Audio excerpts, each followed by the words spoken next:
Sometimes I go searching for sermon topics by taking a look at what other people have spoken about. Every once in a while, I run across something interesting. As it happened, I ran across a video with a title that stated, "You can preach about anything." It was a very clever video. In it, people walked around the room, picked up random objects, and then started to speak about how that object represented something spiritual.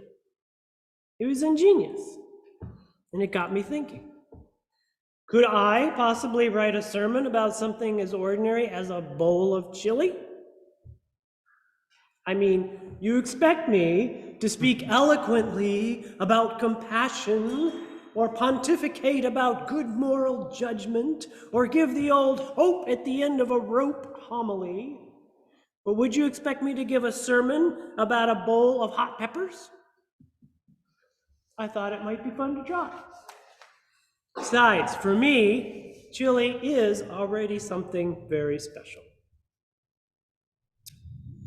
In seminary, we are taught to give sermons about the things that are important to us, subjects in which we have a personal experience, topics about things that reach our own souls. We are taught to share our own stories, to speak about what we know and love. Chili has all those qualifications for me. It holds a special place in my heart. It has a particular meaningful significance that I thought might turn a simple bowl of beans into a relevant message for all of us, as it has for me. But more on that in a few minutes. First, let's get to know our subject at hand. The rather innocent-looking chili pepper. And notice I am keeping it in the bag because last night I forgot about the cardinal rule about cutting peppers without gloves.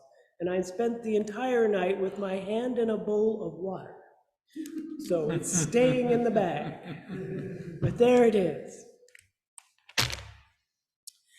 It is small and colorful, but as we all know, can pack a punch above its weight class. That is because all peppers have different levels of a compound called capsaicin, which acts upon the receptors in our bodies that alert us to the presence of dangerous heat. They trick those receptors into sending a burn warning through our bodies, even though there is no actual burning going on. The degree of that searing sensation is measured in what's called Scoville heat units, or SHUs, named after its inventor, the pharmacist William Scoville. SHUs determine the number of times the capsaicin in a particular pepper needs to be diluted before it is no longer detectable. For example, a bell pepper is rated at 0 SHUs, while the typical jalapeno can range anywhere from 2,500 to 8,000 SHUs. Compare that to the infamous Carolina Reaper, one of the hottest in the world, which can register on the Scoville scale at more than 2 million SHUs. The chili pepper, of course, evolved into such a potent plant because it uses the capsaicin as a means of protection against creatures who might consume it, and not as a way to shock and delight our palate. But as it turns out, people have been enjoying its unique flavor for thousands of years. The first chili pepper was cultivated by humans in the land we now call Bolivia in 7,500 BC. To the Incas, the chili was a sacred plant. The Aztecs used the plant as a form of currency. In some cultures in Central America, chili was mixed with tobacco to create a potent hallucinogenic potion that aided shamans in their journeys to the spirit world. I think my hand went there somewhere last night, I'm not sure. The American Hopi people celebrated a sacred day at this time of year called Puwamu, which is when the Kachinas, or sacred spirits, often honored in the making of ceremonial dolls, descend from their mountain homes to bring the people good health and fortune. One of those Kachinas is the Chile Kachina named Sil, who encourages people to run or risk the possibility of having their mouths stuffed with chili pepper. From South America and Mexico, the chili pepper made its way to Texas, where it became an important staple in cattle drives. It is interesting to note here that meat was considered too valuable a commodity to be added to the chili of the cowboys, so beans were added as a protein, even though everybody says Texas chili doesn't have beans. Chili became an important meal in Texas. Chili stands were set up in every town, but the best chili was found in the jails, each of which competed to have the best chili in the state. In 1893, chili was introduced at the Chicago World's Fair, where it quickly spread throughout the country and became an inexpensive staple of the American diet. Of course, this popularity for a bowl of chili led to the development of culinary factions, each of whom claim to know the correct way to prepare the spicy dish.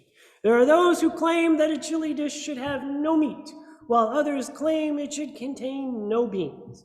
Some insist on no ground beef, while others dismiss the use of any fillers such as rice or pasta. Over the years, people have experimented by adding beer, chocolate, bacon, coffee, chickpeas, coconut, you name it. If you can imagine it, someone has probably tried it, much to the horror of chili purists. Now, to me, a great bowl of chili should seize upon all your senses at once. It should offer a total experience. It should have a wonderfully complex and integrated taste. The heat of the chili peppers should not be overwhelming, as that can destroy the experience of other flavors, but it should be enough to snap our attention back into the present moment. Chili is about mindfulness. As you place it on your tongue, you are brought directly into the present moment as you encounter all the flavor sensations at once: sweet, savory, salty, sour, bitter, and yes, hot. There should also be a range of textures experienced through the meats, the vegetables, the chilies, the sauce, the beans, or whatever else may be found within. Most of all, those ingredients should be balanced in such a way that none overtakes the other. Chili is about the many in the one and the one in the many. Chili is a visual and culinary symbol of the strength of unity in diversity. Of course, chili means many things to many people. Its powerful heat effect became a talisman to ward off evil for some. For others, it was a natural tool to help predict the future, to bring good luck, to bring rain, to aid in digestion. Chilies were burned to fumigate houses and were even worn as protective amulets. There is even a religious group dedicated to the worship of all things chili called the Transcendental Capsicinophilic Society. As you might imagine, chili has also been long associated with the element of fire, with connection to several fire gods. Fire has been compared to the mysterious energy within us that keeps us alive and conscious. Our bodies must contain a continuous level of heat to survive, so it is only natural to imagine that we possess an inner, yet invisible, flame. Fire is related to our higher nature or our inner light. Even the Holy Spirit is often described as a consuming fire. Now, a great chili chef